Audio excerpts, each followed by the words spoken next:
I feel like I'm getting hammered. Last season, Caitlin Clark faced cheap shots, constant hacking, and defenders who thought they could muscle their way into shutting her down. Well, guess what? That chapter is officially closed. The Indiana Fever have loaded up with not one, not two, but 3 enforcers who won't stand for any of that nonsense anymore. So the Indiana Fever have got their enforcer. They have got their enforcer for Caitlin Clark. And I'm not gonna lie, like, when it comes to Caitlin Clark and their enforcer, last year everyone was talking about them needing an enforcer. Enter Howard, Cunningham, and Bonner, veterans with attitude. If critics think they can bully Clark, they'll have to get past them first. The closest thing they had was Erica Wheeler. That was the closest thing they had for someone to defend Caitlin Clark, was Erica freaking Wheeler. Maybe Tammy, but Caitlin Clark was getting hit a lot. She was getting hit a lot early, and they needed their Charles Oakley. This move isn't just about talent, it's a statement. The Fever aren't here to compete. They're here to dominate. With these new additions, they've built a squad that plays fast, tough, and, most importantly, protects Clark. Her bullies on notice? So how will these 3 transform the Fever into a WNBA powerhouse? Sometimes you need one of those players on your team. You need one of those enforcers. Every good player, by the way. Every good player, every good team that is a super duper star. Most of the time have enforcer type players. Picture this. Caitlin Clark, the WNBA's most electrifying rookie, steps onto the court for her debut. Fans are buzzing, expecting a show. Instead, hard fouls, excessive contact, and physicality that seemed aimed at taking her down. What's going on here? That's all I see. They try so long to get respect for women's basketball, and then they treat it like a junior high school girl's locker room.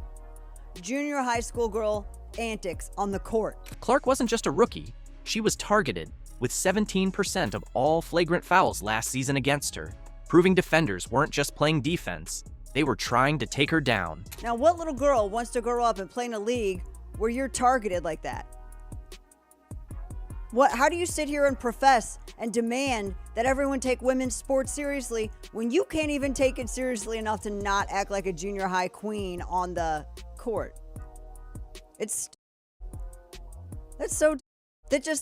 looks like a soap opera. And leading the charge? The Chicago Sky. A shocking 80% of those flagrant fouls came from one team. That's no coincidence. It's a statement. They weren't just defending, they were sending a message. Was it intimidation, frustration, or just a desperate attempt to slow a rising star? Whatever the reason, Clark's presence clearly made them uncomfortable. Clark! Hammer! Clark drives, Reese floors her. Silence. Was it too much? Commentators wondered, but Clark shook it off and kept playing. I think we went up really strong a lot of times, and we didn't get a lot of calls. And going back and looking at the film, I've seen a lot of calls that weren't made. I guess some people got a special whistle. That's what makes Clark special. Her composure. After a cheap shot from Kennedy Carter, she simply said, "That's not a basketball play, but gotta play through it." No complaints, no retaliation, just pure mental toughness. And Clark. I mean, that's clearly a foul, which was called. The question is, will they call it unnecessary? Kennedy Carter. Clark proved she could take the hits, but the Fever knew she needed protection. So they made moves, big ones. With some serious enforcers now on the roster, no one's bullying Clark anymore. Who are they? And how will they change the Fever's dynamic? The signing of Natasha Howard represents a massive step forward for the Indiana Fever and their quest for a championship. In Howard, the Fever gain a 3-time WNBA champion, a Defensive Player of the Year, an All-Star, and a veteran with more than 300 games played. Natasha Howard isn't just an addition, she's the enforcer the Fever needed. From day one, the message was clear. Clark's no longer an easy target. A 3-time champ, former Defensive Player of the Year, Howard's toughness will end the days of Clark getting bullied. But all of that, and we haven't yet touched upon what Howard does best: defend. Howard was named Defensive Player of the Year in 2019 and has finished in the top 10 of the Defensive Player of the Year voting 3 times in her career. Howard has averaged at least 1 block and 1 steal per game in each of her last 7 seasons. And that versatility is really what makes her a weapon on defense. Last season, Clark faced nonstop physicality, but now defenders will think twice. Howard alone shifts the power dynamic. She commands respect next to Clark, and with her elite stats, 17.6 points, 6.7 rebounds, and a 3-point threat, she'll create more space for Clark, Mitchell, and Boston. Last season, with a minimum of 25 games played, Natasha Howard was one of just 13 players to average 18 points per game. She was one of 16 players to average 7 rebounds per game. And the list of players to average both 18 and 7 last year, short and elite. Asia Wilson, Brianna Stewart, Nafisa Collier, Brittany Griner, and yes, Natasha Howard. Howard's defense is where she truly dominates. A former Defensive Player of the Year, she's a nightmare in the paint. But that wingspan and 6'2" height allows her to be disruptive defensively around the rim on opposing bigs too. In fact, Howard will enter the 2025 season 25th all-time in blocks in WNBA history. Howard's ready to elevate Clark in the Fever, bringing her experience and toughness to help them dominate, not just fight back. Caitlin Clark was getting hit a lot. She was getting hit a lot early, and they needed their Charles Oakley. You've got that in Sophie Cunningham. Sophie Cunningham is heading to Indiana, making the WNBA even more exciting. If Clark needed someone to keep the bullies in check and hit threes, she's got her. There are so many videos of Sophie Cunningham just starting brawls. Some might ask, Cunningham? Wasn't she bringing Clark to Phoenix? Clark had other plans, ensuring Cunningham joined her in Indiana. Sophie Cunningham, in general, is just wild. Wild is the best word I can use to describe Sophie Cunningham. And, it's carnage. It's carnage a lot of the time when Sophie Cunningham gets involved with anything. The amount of fights that Sophie Cunningham has been involved in is mental. Cunningham is a perfect fit for Indiana. She's not just tough, she's an elite shooter, hitting 37.8% from deep last season. With Clark running the offense, that number will rise. If she hits a three, Maisha Hines-Allen fouls her and then tries to step over, and then Sophie Cunningham grabs her leg. Nobody's going near Maisha Hines-Allen, but no, Sophie Cunningham will start the fight. The refs are trying to break it up. None of the Mercury players are gonna go near Maisha Hines-Allen. They're scared. She's scared the bejesus out of them. Maisha Hines-Allen is one of the toughest players in this league. Sophie Cunningham going head to head straight with her. Cunningham brings more than shooting. She's got an edge. She plays through contact, talks trash, and backs it up. Plus, she's a Taekwondo black belt. Like Sophie Cunningham, there are so many things where it's like, part of it her fault, part of it not her fault, but she will not back down. She will not back down under any circumstances from anything. And that is what the Indiana Fever need. If somebody hits Caitlin Clark, if somebody does what Victoria Vivians did to Caitlin Clark, it's not going to be Caitlin Clark that's getting involved to be teed up. Sophie Cunningham's in there. You take the technical foul. You take it. Cunningham adds versatility to the Fever's lineup as a wing who can shoot, defend, and provide leadership, averaging 8.4 points, 3.9 rebounds, and 2.0 assists last season. Like Sophie Cunningham is guarding the screen here, and she just takes a hard hit, nothing major, so she's down, and then after taking a hard hit, just gets back up and laughs. Gets back up and laughs a bit. Cunningham thrives in high-pressure moments, bringing toughness, experience, and fearlessness. Whether it's hitting a clutch three, locking down a guard, or stepping up when things get chippy. She takes the hard hit and goes down, obviously, gets back up and just laughs. Like, that's a legitimate thing where you're like, okay, yeah, this is a person who is just, like, there is a toughness there with Sophie Cunningham. And, like, she's not scared. Cunningham's presence ensures defenses can't collapse on Clark and Boston, as her perimeter shooting ability forces teams to think twice about doubling Clark, making the Fever's offense even more dangerous. So, yeah, like, a solid signing for what she does on the floor. But, like, be protecting Caitlin Clark type thing. The big question is how Cunningham's aggressive style will mesh with Clark's finesse. But one thing's for sure, Indiana just got a lot tougher, and the rest of the WNBA better take notice. She's just a smart player. You already see what she's done in her rookie season, and I think she gets the ball to people in the right positions to help them be successful, so that's huge. And I'm hoping that I can give her a little bit more leadership and knowledge for her to understand this league a little bit better. And like I said, when playoffs hit, she'll be ready. DeWanna Bonner isn't just joining the Fever.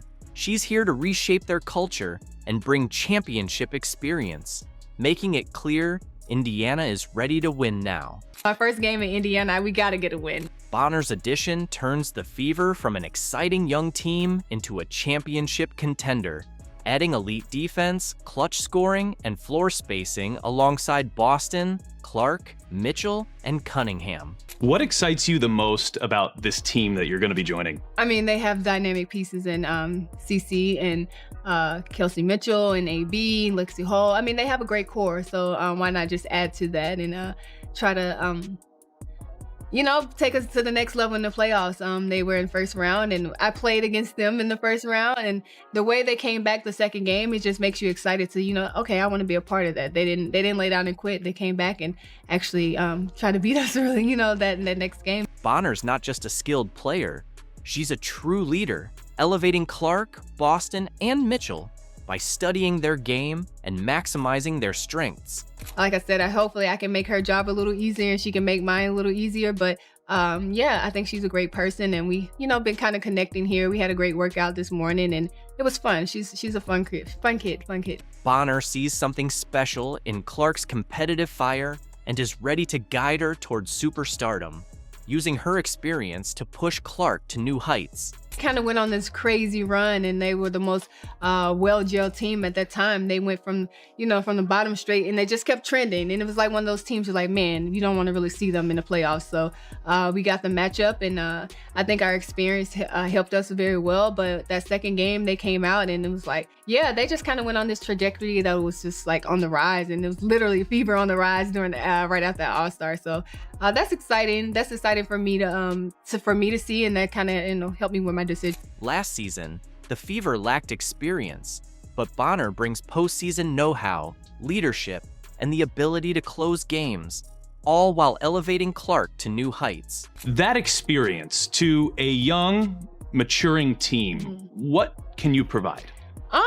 I'm hoping that I can provide a little bit of leadership, but I feel like they're a team that last year helped them a lot and understand the dynamics of playoffs. It's a whole different ball game when playoffs come, and I feel like they're a young team, but they're a good team, and hopefully I can just provide the knowledge and explain playoffs to them a little bit better so we can be better prepared and don't get punched in the face the first game. And it's hard to come back when you do that the first game. It's hard to come back and try to win 2 straight against a veteran team. So I think they got it. What does Bonner's arrival mean for Indiana? Everything. Her playoff experience and championship mindset are the missing pieces for a team on the rise. This isn't just a veteran signing. It's a statement that the Fever are done waiting. The future is now. With Bonner, Clark, Boston, and Mitchell, this team isn't just fun to watch, it's a contender. Are you ready for the Indiana Fever show? It's coming fast. A 6-foot guard from West Des Moines, Iowa, the reigning WNBA Rookie of the Year and the greatest of all time, number 22, Caitlin Clark.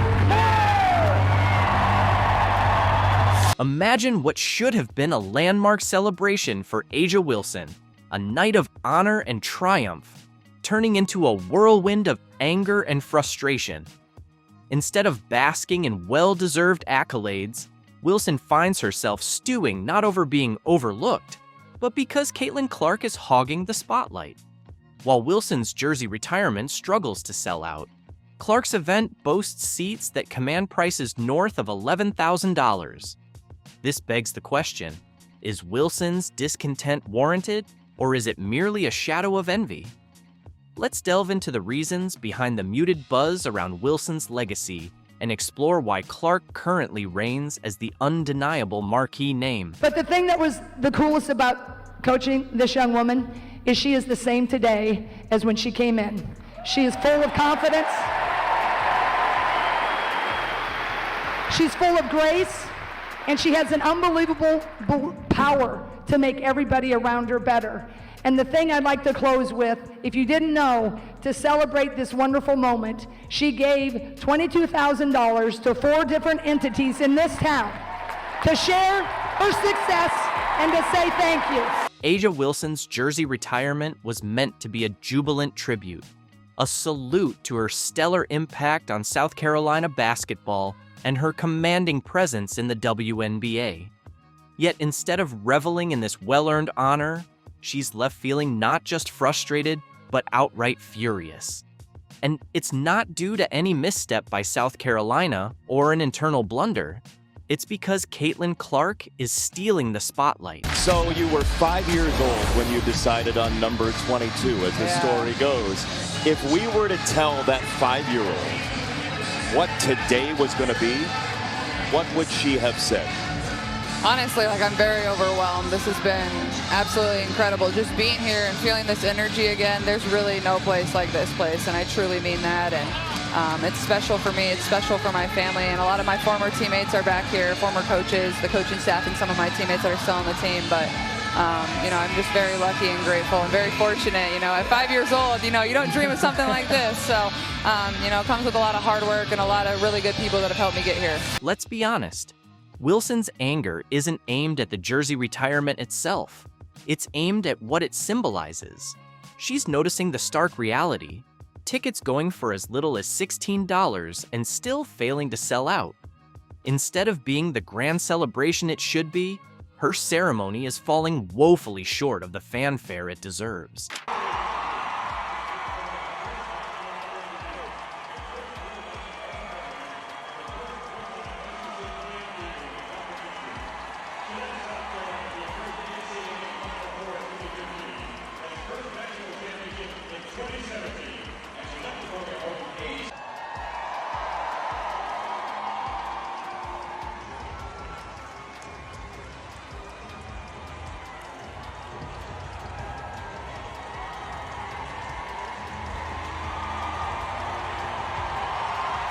Then she turns her gaze to Iowa, where Caitlin Clark's jersey retirement has ballooned into a blockbuster event, with tickets fetching over $11,000.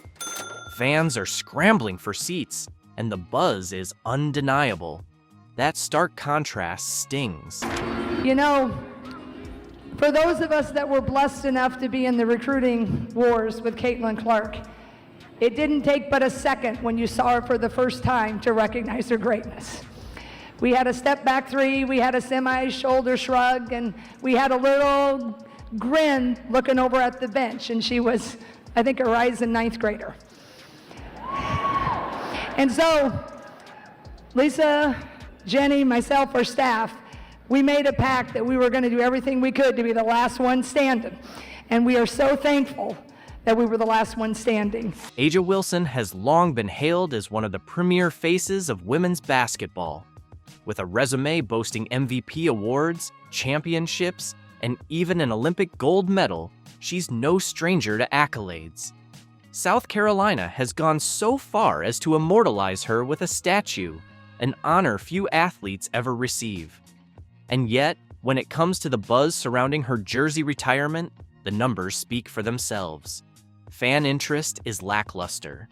Wilson might claim the timing is off, or argue that Caitlin Clark is unfairly hogging the media spotlight. But at the end of the day, the reality remains unchanged.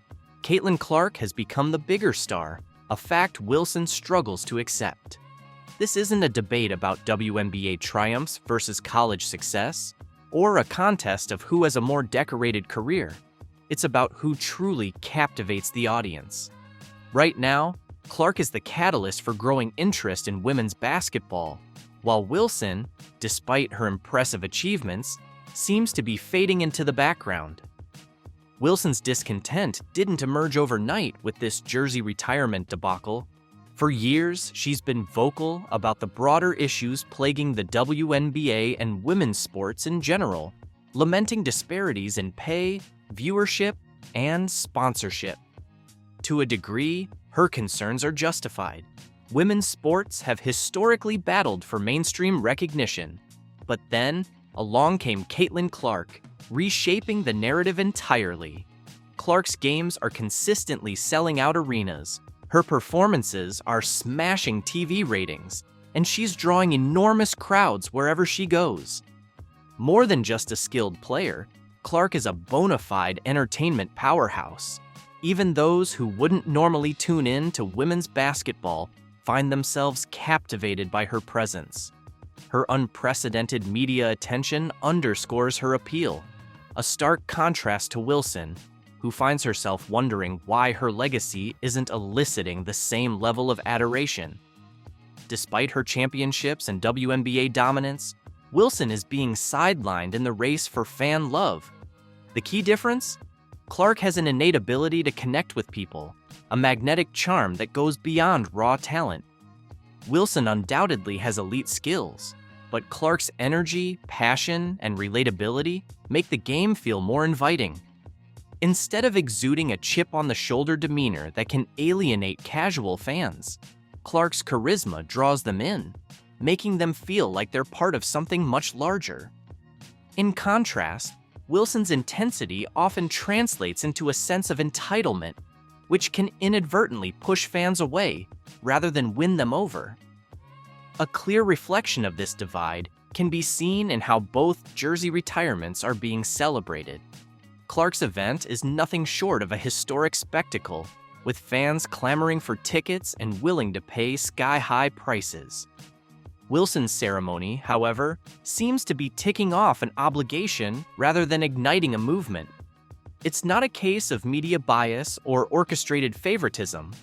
This is purely a reflection of where fan interest lies. The crowd is choosing their heroes, and at this moment, they've placed their bets on Clark. Wilson's frustration is palpable as she watches her moment being overshadowed, witnessing the undeniable disparity in demand. Deep down, she's aware that Clark isn't just a fleeting phenomenon. She's the future face of women's basketball. Despite the WNBA's efforts over the years to spotlight Wilson, backed by the league, the media, and industry giants, the excitement simply isn't there. Meanwhile, Clark has effortlessly built her own following, and that organic appeal is something Wilson can't ignore. Instead of letting bitterness fester, perhaps Wilson should take a page from Clark's playbook. She might ask herself how to forge a stronger connection with fans, how to become more accessible and engaging both on and off the court. Basketball isn't solely about statistics and accolades. It's about creating an emotional resonance with the audience. And right now, the difference between the two women is like night and day. While Clark eagerly embraces her role in the spotlight, Wilson appears to resent being deprived of what she believes is rightfully hers. Wilson has undoubtedly earned respect through championships and individual honors. Yet, the love of the casual fan has eluded her. This is why the treatment of their respective jersey retirements couldn't be more different. While Wilson's frustration is understandable, the blame ultimately lies with her. If she aspires to be remembered among the all-time greats, she must realize that true legacy in basketball comes from forging a genuine connection with fans. A connection that, at the moment, belongs to Caitlin Clark. There has been rumblings that basically, Kelsey Plum wanted to get the hell away from them. Meaning Becky Hammond and A.J. Wilson. And I'm here to tell you guys, it is looking like that way because none other than Kelsey Plum actually fired shots at the Las Vegas Aces in her opening press conference interview. Could this be the end of the Las Vegas Aces dynasty, with 5-star players heading for the exit and controversy in the air? It definitely seems like it. But trust me, there's a lot more to this saga than you might think. Now, we know throughout the offseason there has been a lot of chatter behind the scenes in regards to the Las Vegas Aces. The Las Vegas Aces team was completely derailed at the conclusion of the season, which leaving a lot of people to speculate what the hell is going on in Vegas. Kelsey Plum has finally spoken out, and she's not holding anything back. In her first press conference with the LA Sparks, She didn't mince words about her old team. But this is just the beginning. Is A'ja Wilson really the one to blame for the mass exodus and the collapse? Did Coach Becky Hammond play a role? Or is there a larger conspiracy at work? Let's dive in and unpack it all. Just a question for Kelsey. You came from a place in Las Vegas that really valued player health and player experience. I'm just curious what it was about LA that convinced you that the Sparks would also provide a high-quality player experience and amenities. Imagine this. Kelsey Plum at the podium, LA Sparks jersey in hand. The tension in the air is palpable. Something doesn't feel right, and you can sense it. What's coming next? I will say every step of the way, they have not just met but exceeded my expectations. And I've been treated better than I've ever been as a WNBA player. And I think that, at times, people have their own experiences, but I can speak for myself, and this has been first class. At first, it's all smiles and gratitude, the typical press conference routine. But then, out of nowhere, Plum drops a bombshell that rocks the WNBA. I've been treated better than I ever have as a WNBA player. Hold up, what? Did she just take a dig at the Aces? I know that this franchise is extremely, extremely valuing the opportunity to be able to support players in any way that they can. And I've seen that firsthand. And, obviously as the franchise, we continue to build on this year, and there's been a lot of change in the last couple years with coach and management and things like that. I'm excited to be part of the new wave, and we'll be able to show players that this is a place where LA you want to play. Let's dive into this. Plum's been with the Aces for years. She's got championships under her belt with them, and in her last season, she averaged 17.8 points, 4.2 assists, and 2.6 rebounds per game. She was drafted by them. It's the only team she's ever known. Everything seemed fine, so why is she suddenly suggesting she wasn't treated well? What's really going on in Las Vegas? We'll break it all down shortly. I've been treated better than I ever have been as a WNBA player. Now, that is the comment there that is raising eyebrows amongst fans in regards to Kelsey Plum, stating that she's been treated better so far than she has ever been as a WNBA player. Here's where things get really interesting. Plum's comments aren't just about her experience in LA.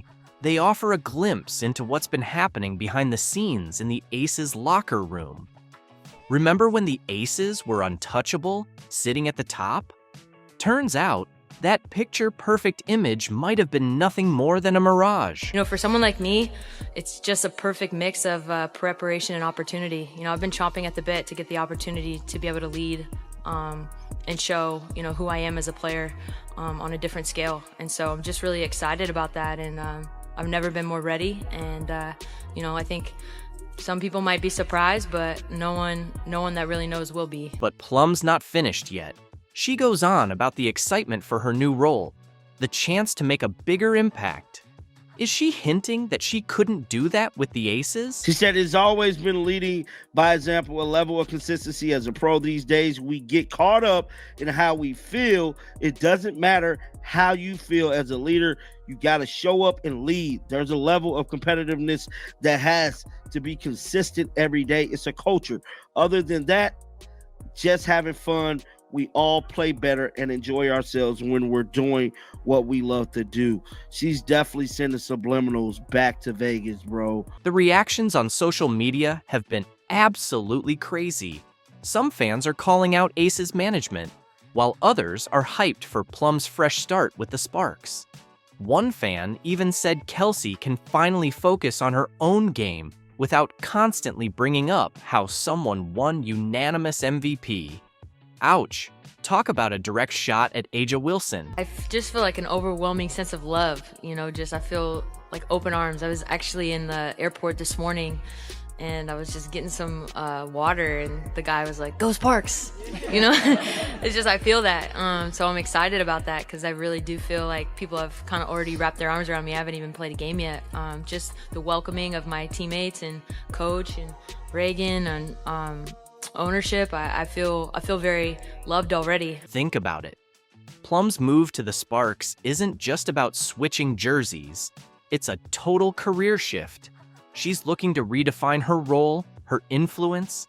It's like she's breaking free from something. But what? Keep in mind, Plum's not just any player. She's an Olympic gold medalist, a WNBA champion. When someone of her caliber says she needs a bigger platform to showcase who she is, it's not just talk, it's a statement. And I'm so grateful to be reunited with Dee, to play with people like Cam and Rakia, and I can continue to go on the list. Here's the truth. Plum's words aren't just about her. They're turning the spotlight on the Aces organization. What's really happening behind those Vegas lights? Are players feeling overlooked, confined?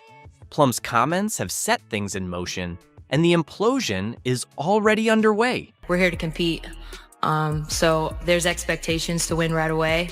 And I know for me, there is a level of intensity and work ethic that I do bring to the table, but really just I'm grateful for this opportunity to show that being one of the best players in the world and just taking this franchise back to where it's been and where it will continue to go. So again, I just want to thank ownership support, and really just means a lot that everyone's here, and it's a new day in LA, so we're gonna hoop. Remember when the Aces were the team everyone dreamed of joining? When players were willing to take pay cuts just for a shot at that championship ring? Well, those days are behind us. The Aces empire is collapsing faster than a house of cards in a Vegas windstorm, and you won't believe who's next to jump ship. So, for all Aces fans, it's over. It's over. It's over. The reign of the Aces is over.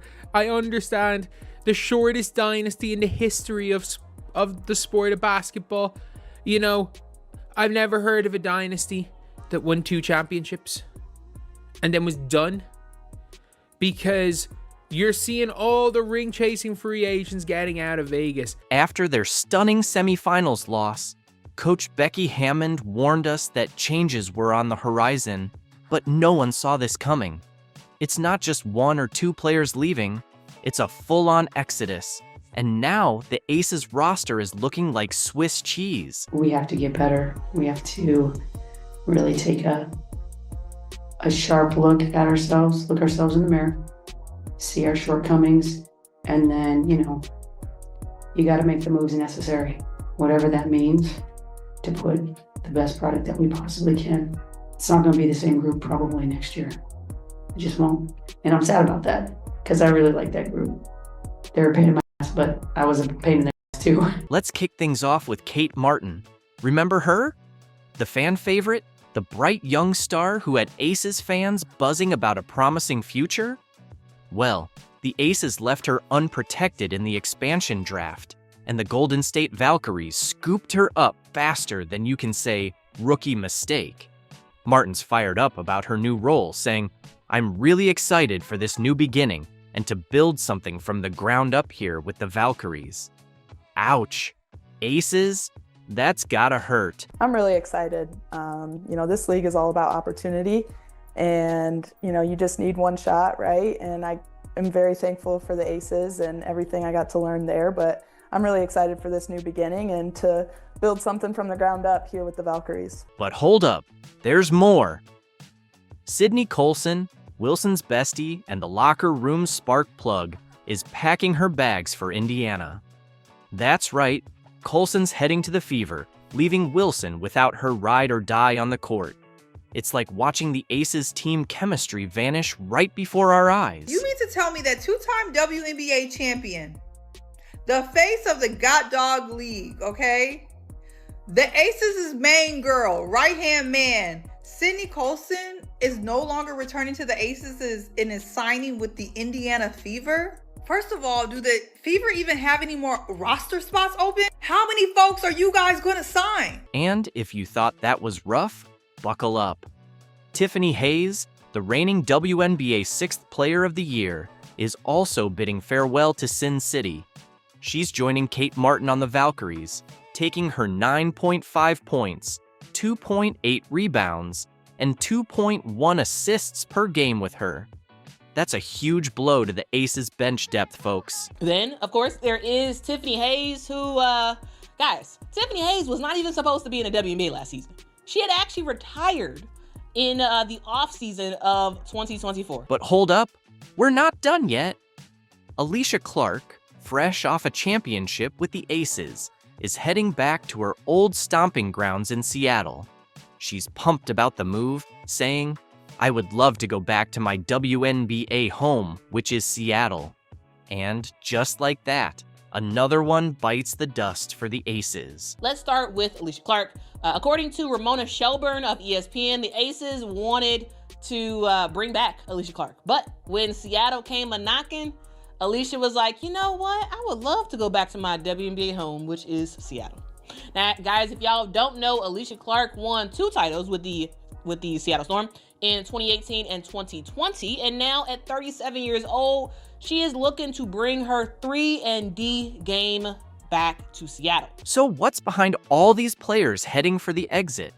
Is it the allure of fresh opportunities? Or is something off in Las Vegas? Here's where it gets juicy. The Aces' salary cap is tighter than a Vegas poker player's grip on their chips. After locking down Jewel Lloyd and her supermax salary, the Aces are scrambling to round out their roster with minimum contracts. It's like watching a high-stakes game of musical chairs, and the Aces are running out of time. I don't want to be great for you guys, no offense, but I want to be great for my team. I want to be great for this franchise. It is hard as shit. It is hard as shit because there's tons of people that want to break you down. Great teams in this league that are going to try to come after you every single night. But when it comes to taking accountability, I have no problem in that because I want to be great. I want to be great for my teammates. So yes, it can start in practice. Yes, it starts in training camp. Yes, it starts in the wins and the losses. But I'm not going to stop. I'm going to continue to challenge myself and my teammates every single day. Because when you're talking about greatness, it starts with consistency. Let's dive into what's really going on behind the scenes with the Aces. Thought the player exodus was bad? Buckle up, because the front office drama makes their on-court struggles look like child's play. Remember when the Aces front office was the envy of the league? Those days are long gone.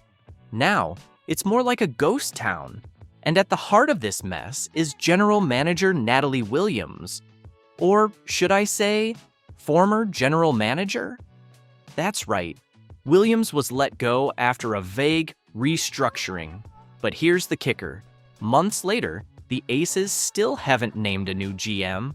Talk about leaving your organization in limbo. But also, there is a huge thing that you all have to keep in mind is that the Las Vegas Aces do not have a GM right now. They let go of their GM a couple months ago, and they have not put anyone in that place. And so, hey, Nikki Fargas and Becky Hammond are trying to make some wonders without an actual GM. But hold on, there's more. Rumors are flying that head coach Becky Hammond is making a power play. She's eyeing a dual role as both head coach and GM. Sound familiar? It's the same setup as her former boss, Greg Popovich. But let's be real. Is consolidating that much power smart when your house is already burning? And speaking of Hammond, don't forget that suspension for violating the league's respect in the workplace policy. Not exactly great for the Aces' image, but that's just the start. What is going on in their locker room? Like, this Aces team is falling apart. This is not a coach that I would want to play for. And let's not forget about the De'Erica Hamby lawsuit. The former Aces player is claiming discrimination and unfair treatment during her pregnancy. And this isn't just some petty accusation. The league took it seriously enough to hit the Aces with a $500,000 fine and strip them of their 2025 first-round draft pick. Ouch. Top of that, the league is investigating the Aces for potential salary cap circumvention. Back in May, the Las Vegas Convention Authority gave each of the players an additional $100,000 to basically be active in the community. Now, the league's digging into the Aces for possible salary cap circumvention. They're investigating undisclosed benefits given to players. Basically, the Aces are accused of sliding extra perks under the table. Not exactly the kind of attention you want when you're trying to build a dynasty, right?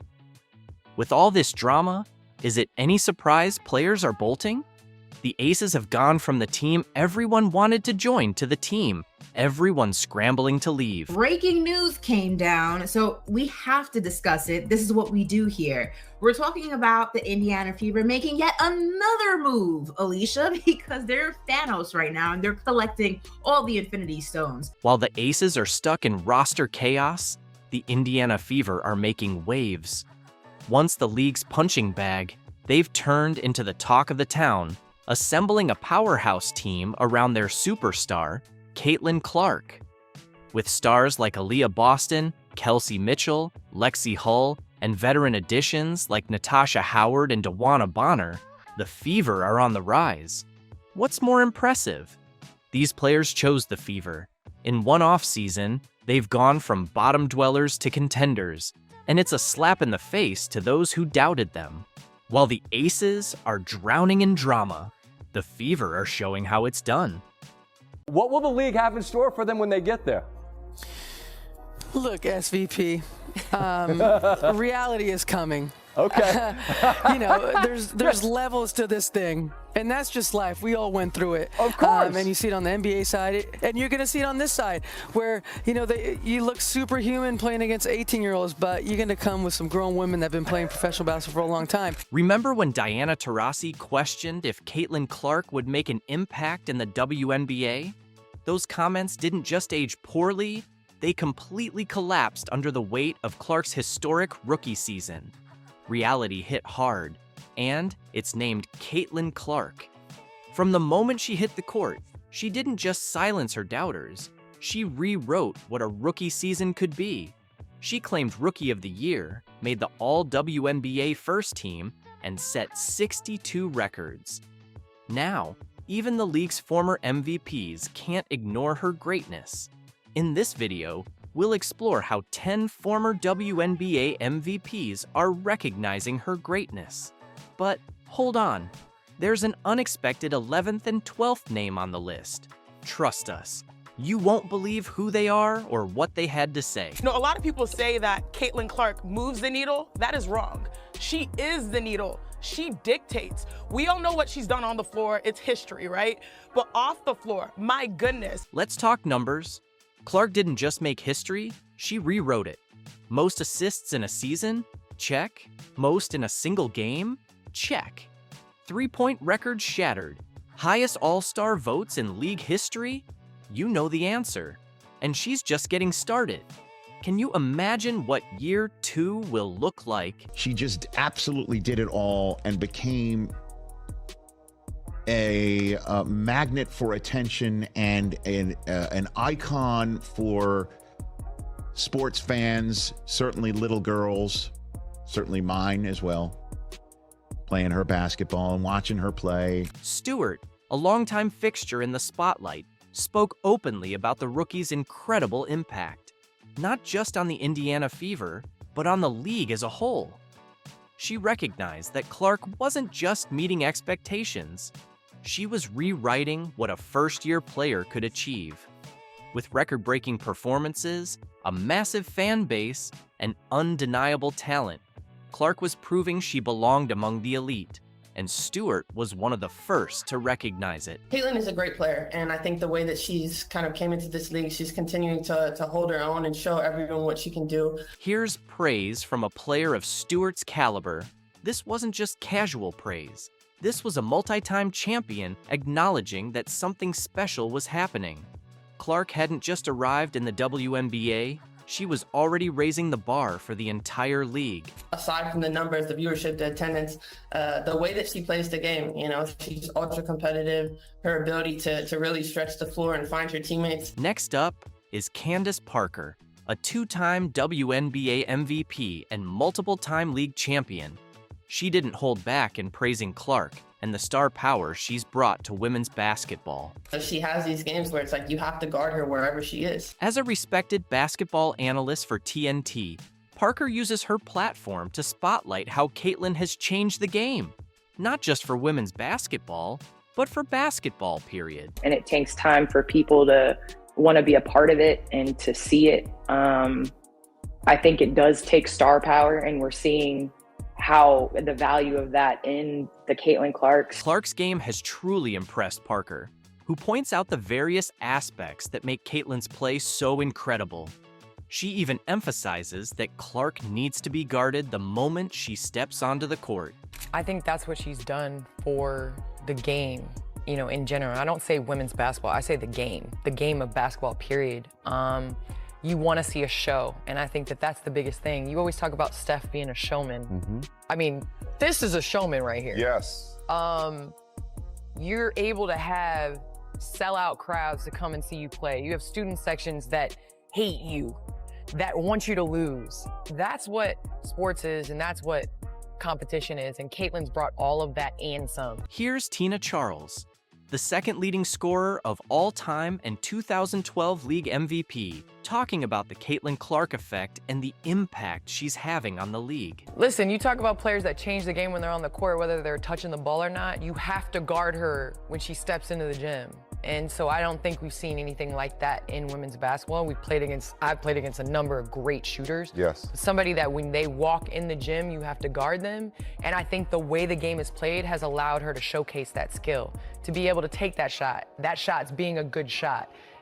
It speaks to where basketball is right now. As a respected veteran, multiple-time All-Star, and member of the WNBA Top 25 anniversary team, Charles has seen players come and go.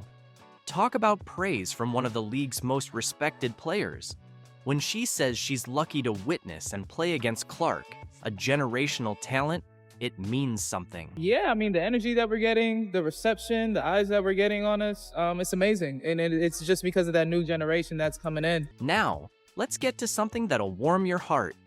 Caitlin Clark's childhood basketball hero is Minnesota Lynx legend Maya Moore, the 2014 league MVP. Here's Moore sharing the story of how she first met Clark when she was younger. Obviously, we know who Caitlin Clark is and what she's been able, her impact in this league and especially this year. So however we can get it, I'll take it for me personally. So just thankful that I'm able to be a part of it and still be here to witness it, yeah. The connection between the two has stayed strong over the years. Here's Moore surprising Clark before her final regular season game at Iowa. The reactions on their faces? Absolutely priceless. It's just really, really cool to think about one of those little girls who became Caitlin Clark. So I think it just goes to show you when you just do your best to be in the moment and treat people with kindness and just be present when you can, it really makes a big difference. And looking at the type of person and leader that she can be with people. You can see the pure joy on Clark's face as she sees Moore, a true testament to Moore recognizing the impact Clark is making on the sport. I still feel like I was this tall and freaking out, and I ran across the court, gave you a hug. I know, now I'm like taller than you. Oh my God. Talk about a full circle moment. Clark has said that the reason she takes time for her fans, especially young girls and boys, is because of the impact Moore had on her. All I ever wanted to do was meet her. I didn't have a phone. My dad didn't have his phone, so I just ran over. It's like, can you sign my shirt? Signed my shirt, gave her a hug, ran away. It's like the most vivid memory I have of like women's basketball growing up. And like, honestly, like I still tell everybody that story because it meant so much to me. It's like so cool. Enter Nneka Ogwumike, the 2016 WNBA MVP and perennial All-Star. Here's Nneka showing Caitlin some love after their All-Star game win. I thought that they were professional, like as anyone at this level would be. I'm always impressed by the two of them. I think it was also really fun to see them playing together tonight. They had some synergy and the maturity that they have going in, not even just being here at All-Star. Clearly a fan, Nneka makes it clear you can't deny Clark's impact. What's up, BC? How are you? How you doing? Good to see you. You got the rush? Yeah, it was nice. Remember Clark's #1 hater, Cheryl Swoops? Well, here's her teammate and the first ever WNBA MVP, Cynthia Cooper, shutting down the hate and showing some love. I'm sitting there like, oh my God. But she's so crafty. This is what people don't know about Caitlin. She's not just a three-point shooter. She's a great passer, not a mediocre passer, not so-so. She is a great passer, but also she's crafty. I saw her get the ball, lay it up on the back door cut. Like they waiting for her to pop out to the three-point line. Boom, she slips back door, gets that bucket. Like she is crafty, and she's just a rookie. She's just a rookie. That level of greatness, that level of play on a consistent basis as a rookie puts you up in the upper echelon of any league, definitely the W. She even reached a point where putting Caitlin Clark on Team USA is not just great for America, but great for basketball. Talk about the ultimate praise. I would have put Caitlin Clark on Team USA, absolutely. Any USA basketball experience for someone as young as Caitlin Clark is going to benefit America for years and years and years and years. So yeah, I would have put her absolutely on Team USA. And the highest praise came when she said this. I wish, Caitlin Clark had that experience this year because she's our future. Indiana Fever legend, WNBA champion, and 2011 MVP, Tamika Catchings, recently showed some love for Clark and discussed her impact on the entire sport. For someone who's seen the Fever through thick and thin, hearing this from Catchings is some serious praise. I just want to ask, to start off, Caitlin Clark right now, Indiana Fever. What is she doing for the WNBA? How much do you love it? Obviously, Caitlin Clark effect, being able to come in, but what I think is what she brings. Yeah. Coming from the college realm, there's a lot of great rookies that have come in. She's definitely spearheading it all. Next up is 2021 League MVP and WNBA champion Jonquel Jones defending Caitlin Clark from all her bullies. You have to be careful when you say like the Fever fans, because I don't think it's the Fever fans. I think it's the people that wanted Caitlin Clark to be a certain type of way and they thought that she was, and so they became Caitlin Clark fans, assuming that, and then they realized like, oh no, she's actually not racist. JJ stepping in to defend Caitlin Clark wasn't just unexpected. It was a moment that flipped the script and clapped back at all her bullies. They wanted to latch on to Caitlin Clark and then use her as, like, I guess, like this fuel to be able to be the way that they wanted to be. They want her to be the representation of their racism and like their view on the world, and she's not like that. Jones's defense of Clark was powerful because it cut through the noise. It wasn't just support. It was a reminder that as the league grows, it must guard against harmful generalizations and celebrate this once-in-a-generation talent. Speaking of MVPs, remember when three-time MVP Lisa Leslie suggested that Caitlin Clark and Angel Reese should be co-rookies of the year? And she's actually said that they both deserve to win Rookie of the Year. Well, that comment clearly didn't age well. Now, she's fully on Team Clark, shutting down the haters after Clark's historic night. I guess she adjusted well to the WNBA after all. At number 10, we go full circle. Diana Taurasi, the 2009 League MVP and the most prolific scorer in WNBA history. As the season went on, reality set in for Diana. Here she is, hugging Caitlin during one of their last games together. In her last press conference, it was all flowers for Caitlin. Maybe because she got swept in all 4 games against Clark, including the All-Star game. Yeah, I mean, it's amazing. What Caitlin's been able to do in her short career so far has just been nothing short of remarkable. And the one thing that I really love about her, she loves the game. You can tell she's put the work in. And even, throughout, her short WNBA career, it's been a lot of pressure, a lot of things thrown at her, and she keeps showing up and keeps getting better every single game. So her future is super bright, and being a veteran and being in this league for a long, long time, it's pretty cool to see that and going into the future. Surprise number 11, we have former All-Star Game MVP and Clark's mentor, Erica Wheeler, known for her honest insights. Wheeler described the Fever's locker room as anything but toxic. She shared how Caitlin Clark's humor eased tense moments, turning pressure into chances for laughter and team bonding. All we do is have fun. With Caitlin Clark, who never takes anything serious, like I tell people all the time, she's really a kid at heart. Finally, we have the reigning MVP herself, A'ja Wilson, who just couldn't help but still deny Clark's greatness. Where would you rank her amongst all-time college players, in your opinion? Ooh, that's tough because you got to win one. I feel like that college is one of those spaces where you got to win one for them to even have your name in the conversation. And it took me 3 years to win mine, so it's hard. There you have it. 11 former MVPs giving Caitlin Clark the respect she deserves, and one current MVP who just couldn't face the truth. What she's done in her first season is historic, but the best part? She's just getting started. Clark isn't chasing stats, she's chasing championships. Every record she breaks brings her closer to her goal, bringing titles to Indiana. More than that, she's inspiring the next generation and showing that the impossible is happening right now. This isn't just a great season, it's the start of a new era in women's basketball. Caitlin Clark is leading the way, rewriting the WNBA's future, and we're here for every step. And the best part? It's only the beginning.